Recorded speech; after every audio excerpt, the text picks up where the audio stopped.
Olá, estou gravando esse vídeo aqui, né? É um vídeo próprio, pessoal mesmo, que eu faço mesmo das minhas revisões, né? E hoje a ideia é rever CPC estoques, coligadas e controladas e provisão, né? São três pronunciamentos técnicos, né? Então vamos lá, essa é uma questão clássica aqui justamente para se você saber, para testar o candidato se ele sabe mensurar o estoque. Então a gente já sai, a gente já pega toda a questão que tem valor de venda, a gente sai fora, nem lê esse valor, vai direto para a compra, né? Então a gente sabe que o valor do estoque ele é mensurado ao custo ou ao valor realizável líquido, dos dois o menor. Como aqui não está falando valor realizável líquido, nós nem vamos fazer esse cálculo. Vamos pegar só tudo que inclui no valor do estoque. Então, frete sobre compras, entra. Gasto com divulgação, não, isso é pós o estoque, né? É um valor que você gasta para você divulgar. Isso aí lá na DRE é despesa administrativa, né? Gasto necessário para concretizar as vendas, também não. Aluguel de loja, não entra. Preço de venda, também não entra. Tributos adicionais decorrentes da aquisição de mercadoria, não recuperáveis, não incluídos no valor de aquisição. Opa, entra sim. Tributos adicionais decorrentes da aquisição da mercadoria não recuperável, não incluídos no valor de aquisição. Opa, isso aqui é um valor além, né? Que vai, um exemplo seria o tributo de impostos, né? Porque é um tributo não recuperável, né? E integra o valor de aquisição. Então, 400 mais 200, 600. Tributos recuperáveis incluídos no valor de aquisição. Aqui está a casquinha de banana da questão. Você vai somar 400 com 200 e vai diminuir o valor de 170. Por quê? 170 já está incluído no valor da compra. Aí você achou a alternativa. Porque. E aí, achou a alternativa não, desculpa. Valor de aquisição das mercadorias, R$ 1.000. Então a gente tem R$ 1.000 mais 400 mais 200, 1.600. Porém, temos que diminuir que 170 é um tributo recuperável e ele integra o valor de aquisição das mercadorias. Então, eu não tenho R$ 1.000 puro, tem 170, então diminuo 170. Aí achei 1.430. Essa é a alternativa. Tem aqui a parte da doutrina, né? Que está ensinando, que eu acabei de explicar, que é um resumo mais assim, escrito mesmo do professor, né? Vamos lá, mais uma questão, né? Aqui ele informa que o custo da mercadoria entrou por 21.400 e gastou-se com seguro e tarifa aduaneira R$ 2.420. Então, o custo do meu estoque a mercadoria foi comprada por 21.400. Então, além dos 21.400, eu tenho que acrescer 2.421, porque é seguro e tarifa, é incluído no valor do estoque. Além disso, o imposto de importação também é incluído no estoque. Aí eu achei o resultado, beleza. Só que essa questão aqui, para ficar melhor assim, de explicado o conhecimento, teria que, além desse valor, né, que seria o preço da compra, seguro mais o imposto, que deu 32.158, eu teria que diminuir o valor, ter que excluir dos 32 mil, teria que excluir o valor do ICMS, que está incluso no valor da compra, o PIS e o COFINS. Compreendeu? Como não tem alternativa nesse sentido, a banca não quis cobrar isso, mas ela poderia também colocar isso aí como alternativa. E uma questão aqui teórica, né, meramente teórica, que justamente queria saber se, de acordo com o CPC, estoques devem ser mensurados. Por quê? Você já sabe que o valor tem que ser valor do custo de aquisição ou valor realizável líquido. Dos dois, o maior não, o menor. Exigência literal do CPC, tá vendo? E fica aí, né, a parte da. O que, você tem, o que é mais importante no CPC 16 é passar a parte teórica aí, para você saber a questão o que inclui no custo de aquisição e o que não inclui no custo de aquisição. Então, o valor do estoque deve incluir todos os custos de aquisição. Isso aí é o item 10 e 11 do CPC 16. Bem como os outros custos incorridos para trazer o estoque à sua condição de localizações atuais. O custo de aquisição dos estoques compreende o preço da compra, o imposto de importação, que ele não é recuperável, e outros tributos que não sejam recuperáveis, bem como os custos de transporte, seguro, manuseio e outros diretamente atribuídos à aquisição de produtos acabados, materiais e serviços. Eu posso ter um estoque de serviço? Posso. E o que você vai te retirar? Vai ser o desconto comercial, abatimento e outros itens semelhantes que serão deduzidos do custo de aquisição. Vamos lá, agora CPC coligada e controlada. Dentro desse CPC de controlada e coligada, né? Que a maioria das questões, 90%, eu só encontrei cálculo. Que é o que? Ele vai justamente que você saiba o que é importante nesse CPC. É que dentro desse CPC, eu vou pegar uma questão melhor aqui para poder explicar primeiramente, só um momento. Tá, então o que é importante dentro desse CPC? É que existem dois métodos de avaliar os meus investimentos no ativo não circulante. A gente tem o valor de custo e o valor de equivalência patrimonial.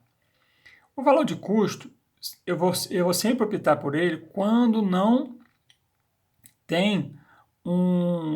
exerce influência e nem controle sobre aqueles investimentos. Então vai ser o método de custo. E esse método de custo, o investimento não é aumentado e diminuído no balanço patrimonial pelo lucro da empresa que eu tenho aquele investimento. Já o método de equivalência patrimonial, eu vou fazer como? O investimento no balanço patrimonial, ele será aumentado e diminuído pela proporção de aumento ou redução lá no lucro líquido que a empresa que eu tenho, que eu possuo como investimento. Isso que é assim a parte teórica, né? É uma revisão isso aqui bem rápida, né? Então vamos fazer essa questão aqui. O que aqui é importante? Bem, eu tenho que a empresa Refrigerantes Adocicados, né? Em 2016, o valor registrado do patrimônio líquido da empresa Refrigerantes Adocicados era de 90 mil. Beleza. Então, Refrigerantes Adocicados, o PL dela é 90 mil. Nesta data, a empresa Todas as Bebidas S.A. adquiriu 70% das ações com direito a voto da Refrigerante Adocicada. Ou seja, há a questão também de controle. Controle e influência. Controle é quando você tem mais de 50% daquela empresa que você adquiriu, da investida. E presume-se que você tem influência quando você tem mais de 20% daquele capital. Então, no caso aqui é 70%, ou seja, é mais do que 20% e é mais do que 50%. Então, tem controle direto. Então, como é que eu faço o cálculo? Custo inicial do investimento, 70% do PL daquela empresa que eu comprei, é meu. Aí eu vou colocar esse valor lá nos investimentos, mensurar como investimento, beleza. E passou a controlado. O preço pago pela aquisição foi de 65 mil. E o valor justo do líquido dos ativos e passivos identificados refrigerantes era da mesma data, 100 mil. A diferença do valor justo, aí fala um porradeiro de coisa. Você vai logo, é importante nessa questão também, essa questão é bem difícil, mas é bem inteligente. O que é importante aqui é o seguinte, que você se atenha, vai ter muitas questões de coligado e controlado nesse sentido. Uma porradeira de informação. Mas o que você tem que se ater é o seguinte, o que a banca está querendo. O que ela está querendo. Normalmente ela vai te cobrar o quê? Que você saiba essa questão de como é feito o cálculo quando é equivalência patrimonial e quando é feito o cálculo quando é feito do custo. Bem, o que é importante aqui? Que como eu tenho 70% dessa empresa, então se o lucro dela é 10 milhões, 7 milhões será o meu irá para mim, para o meu bolso, porque eu tenho 70% dessa empresa, então ou seja, eu vou colocar os 70% de 90 é o meu investimento inicial na empresa. O que aumentar e reduzir vai ser justamente o ganho ou perda da equivalência patrimonial. A equivalência patrimonial a gente vê pelo lucro líquido. Entendeu? O lucro líquido aqui, ó. Então, 70% desse valor de lucro aqui será meu, porque eu tenho 70% dessa empresa. Beleza. Só que ele começa a falar um monte de coisa aqui sobre a questão de aquisição. Aí eu vou entrar pela a parte do ensinamento de compra vantajosa, né, e tudo mais. Tem uma outra questão mais fácil para poder explicar. Então vamos lá. Como teve um ganho patrimonial, como teve um lucro líquido de 10 mil reais, e eu tenho 70% do capital da empresa, então vai aumentar 7 milhões o valor inicial do meu investimento. Então esse é o ganho meu da equivalência patrimonial, pelo MEP. E agora essa questão de compra vantajosa. Como que é isso aqui?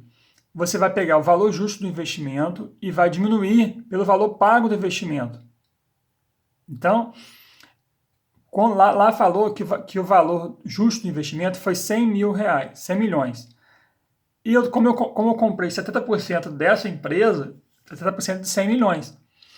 E o valor que efetivamente paguei foi 65. Então, 70 menos 65 dá 5 mil de ganho. 5 mil foi a compra vantajosa desse investimento. Então, além dos 7 mil reais do ganho que eu tenho da equivalência patrimonial do lucro que a empresa teve, eu tenho 5 mil reais dessa compra vantajosa, desse investimento. Olha lá, uma questão mais simples aí que está justamente perguntando, querendo saber o valor dos investimentos e quanto proporcionalmente ele vai aumentar e vai diminuir. Beleza, vamos lá. Da FCC, né? A empresa sempre comprando SA adquiriu 80% das ações da Perspectiva SA por 80 mil reais. Então, 80% da empresa foi 80 mil. Então, a empresa custou quanto? O valor a empresa, o PL dela é 100 mil reais. 100 milhões. O PL é 100 mil, né? Vou falar para o número para ficar mais fácil. O PL dela, da empresa Perspectiva SA, ela é de 100. Como a sempre comprando adquiriu 80% dos 100, então eu tenho 80. Já está falando o valor. Então, o custo inicial desse investimento vai ser avaliado lá no ativo por 80 milhões. Passou a deter o controle, claro, porque mais de 50% já tem controle. Aí vai perguntar umas coisas de valor justo, líquido e tudo mais. O que a gente tem que ver de interessante aqui? O que a banca está querendo saber? Ela está querendo saber o quê? Como foi escriturado lá no balanço patrimonial esse investimento e lá no resultado, o que vai ser feito, né, de valor, né? O que acontece? O lucro dessa empresa que foi adquirida foi 24 milhões. Então, 24 milhões é o lucro. Beleza, eu comprei essa empresa. 80% desse lucro aqui é meu. Ele vai ter que fazer o quê? Ele entra como uma receita lá na DRE, né, de investimentos, né, pelo método da equivalência patrimonial, e vai aumentar o meu investimento, a contrapartida. Então, fácil aqui, facinho, ó. O meu valor inicial é 80.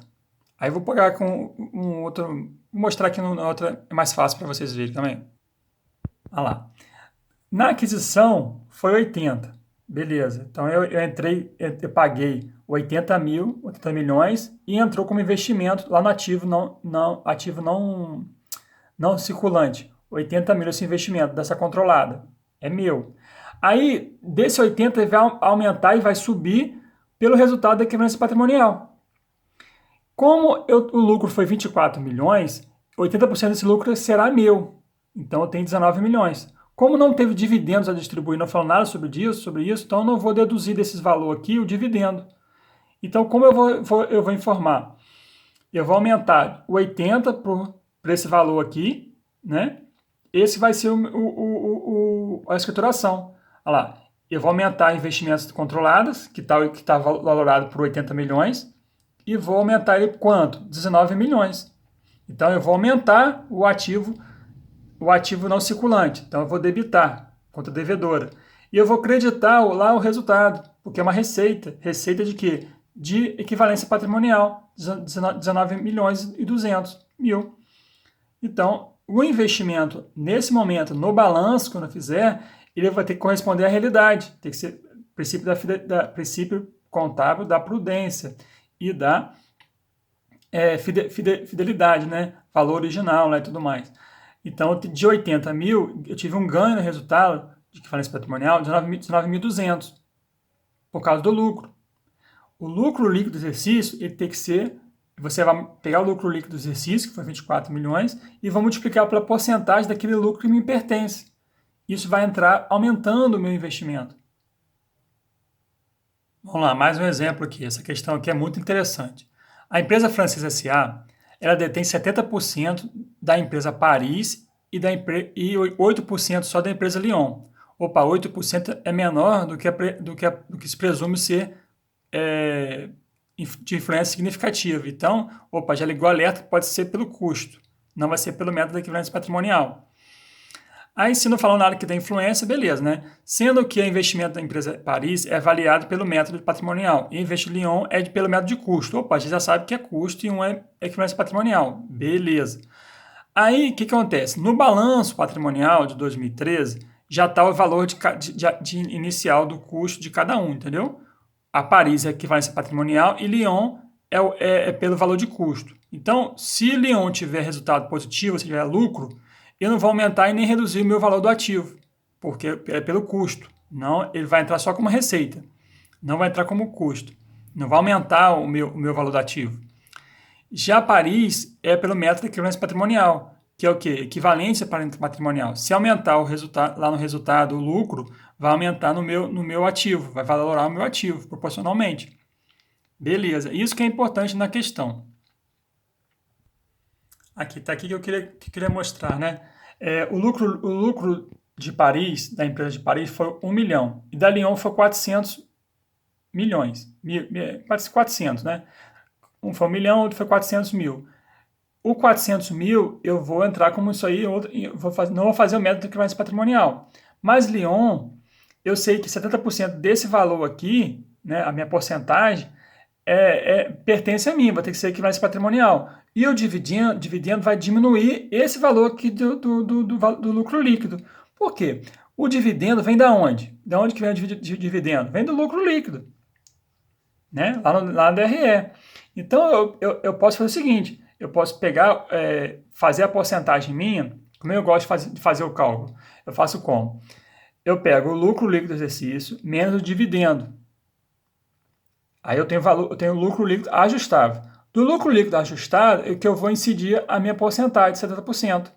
Aí eu já achei o valor que vai ser aumentado lá no meu investimento.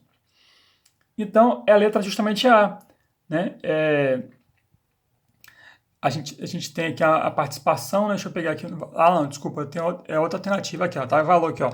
6 milhões foi o investimento inicial, lucro líquido 700 mil. E participação vai debitar, vai diminuir do lucro, né? Vai ser lucro ajustável.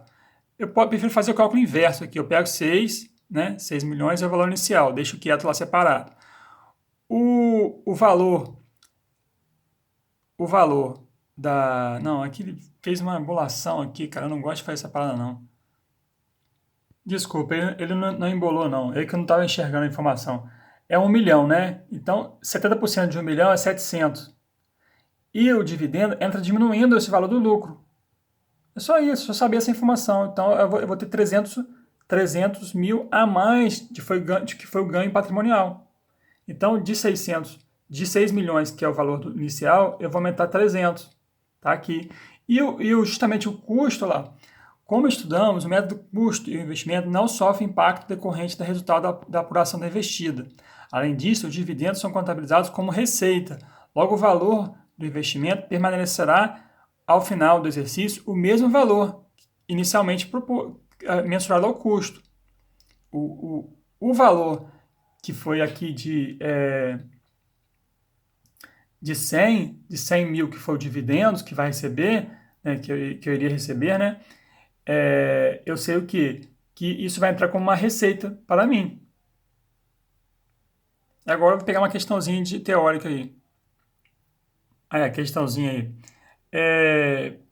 A participação societária, a empresa A comprou a empresa B. Beleza. A empresa B é investida. A empresa A detém 18% da empresa B. Opa, 18% não é igual a 20%. 20% do capital social com direito a voto, presume-se que a gente tem influência nessa empresa. Então, teria que fazer o método da equivalência patrimonial. Seria valorado o investimento. Seria mensurado o investimento pelo método da equivalência patrimonial. 20%, no mínimo 20%. E menos que 50%. Só que aqui ele entra no detalhe do CPC, que se você tem como você evidenciar que você tem influência na empresa, o que é ter influência na empresa? É você ter o diretor da empresa seja membro do conselho de administração. Se fosse conselho fiscal, não. Como é conselho de administração, você entra, né? Aqui, ó, essa questãozinha que fala aqui, quer ver? Vou pegar aqui que ele evidenciou aqui, lá no CPC, ó. Aqui, essa aqui é a parte importante da teoria, né? Que eu já falei que a parte do presume que tem, se você tem 20% do capital social votante, presume-se que você tem influência significativa. Outra coisa, o capital social, ele no mínimo vai ter 50%, quer dizer, no máximo 50% de ações preferenciais. Então, é o máximo. Então, isso aí é questão de capital. Você tem que saber a distinção de capital social das ações com voto e as ações que não têm voto. A ação que tem voto é ordinária. Beleza. A existência da influência significativa por investidor geralmente é evidenciada por uma ou mais das seguintes formas. Isso aqui é a exigência literal do item 6 do CPC. A representação do conselho de administração ou na direção da investida. Conselho de administração, muitas questões botam conselho fiscal, aí não pode. Aí não presume-se que você tem influência, não. Participação no processo da elaboração das políticas, né? A questão de pesquisa também entra também. Operações materiais, uma empresa compra da outra, e pode, entendeu? Intercâmbio de diretores, gerentes e fornecimento de informações técnicas. Aí sim, isso aí são requisitos que você tem capacidade de influência nessa empresa. Agora, para terminar aqui o vídeo, né, o CPC de provisões, né? Provisão, você tem que saber como é que, básico aí, você saber escriturar uma provisão, né? Você vai reconhecer uma despesa com provisão no resultado, né? E vai constituir uma provisão para garantias. A provisão, ela está dentro do passivo. Isso aqui que é o método. Você vai aumentar, vai reconhecer uma despesa em contrapartida a uma obrigação.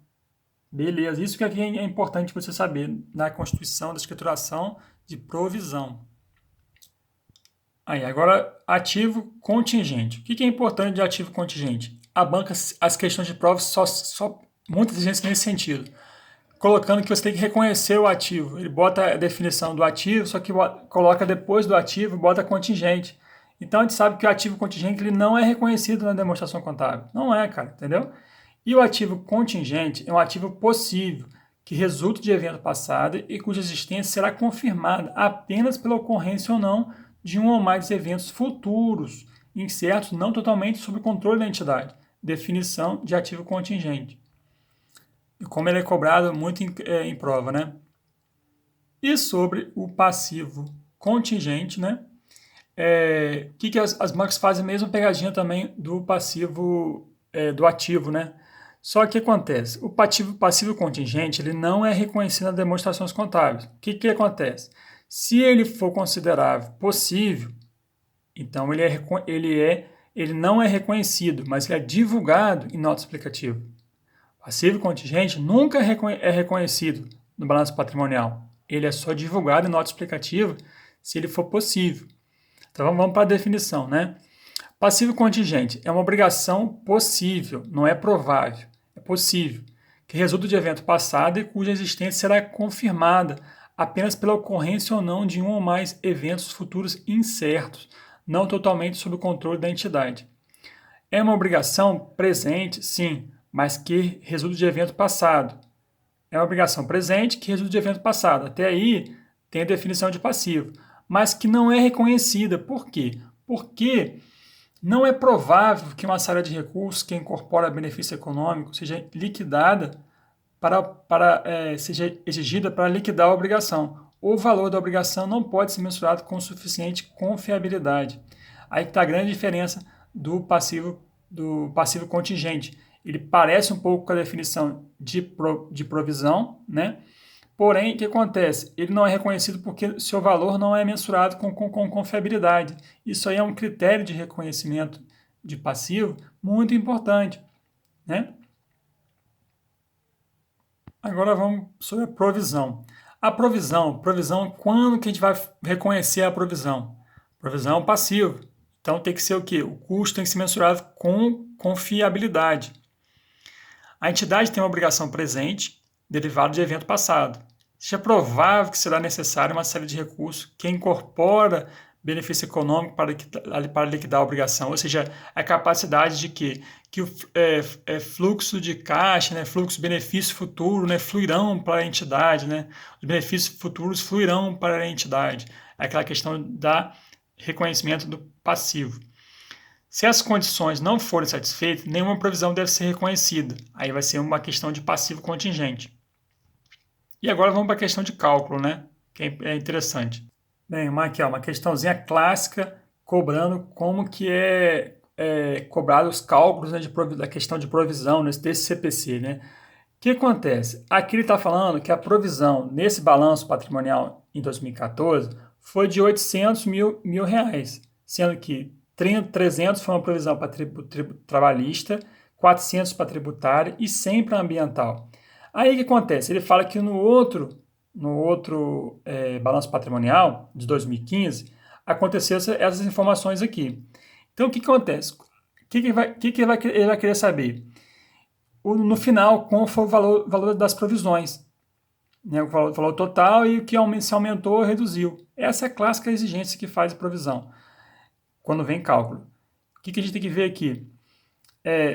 Se a provisão inicialmente, exemplo, vamos lá, você vai pegar item por item, né? Vamos lá, eu vou tentar explicar aqui de um jeito mais fácil, né? Exemplo, trabalhista. Inicialmente, a provisão trabalhista era de 300 mil reais, trabalhista. Aí agora, no outro ano, no balanço, o que aconteceu? Ela continua sendo provável, a probabilidade dela, então continua sendo uma provisão, passivo. Só que acontece, de 300, ela subiu para 400, que é a provisão agora, a gente fala estimada. Ou seja, aumentou 100 mil. Separei essa informação lá. Trabalhista, provisão aumentou 100 mil. Show. Peguei esse valor total aqui, fiz 800, separei o valor de 800. Aí foi item por item. Tributário. Tributário era 400 no balanço passado. Agora, tributário é possível. Se é possível, não é um passivo, não é uma provisão. É um passivo contingente. Então, eu não reconheço. Então, ele se tornou possível. Então, antes eu tinha uma provisão de 400 mil. Agora eu nem tenho essa provisão mais. Eu só botei possível, um passivo contingente de 350. Então eu vou reverter o valor total de 400 mil, porque na questão tributária se tornou possível, não é mais provável. Então eu vou reverter toda a provisão. Como você faz isso escrituralmente? Você vai debitar a provisão lá no passivo, diminuindo ela, e vai creditar na receita lá no resultado. Então eu vou debitar 400 mil da provisão de tributária e vou creditar reversando a provisão lá na DRE. Ambiental continua sendo provável. Opa, tem 100 mil e continua sendo provável. O que aconteceu? A provisão aumentou. De 100 ela foi para 50, para 150, ou seja, aumentou 50. Aí o que você faz? Você separa esses valores, como nós separamos, né? Depois você faz a conciliação entre os 800 inicialmente provisionado e o quanto vai ser a provisão agora de 2015. Aí você vai saber a resposta aqui, entendeu? É assim que é os cálculos, tá bom? Então é isso que eu quis mostrar, né, nesse vídeo de revisão aí, desses 3 CPCs, como as questões são abordadas na prova e o que é importante você saber. Isso aí é um vídeo amador, né, e pessoal que eu quis compartilhar para ajudar as pessoas aí, né? Um abraço.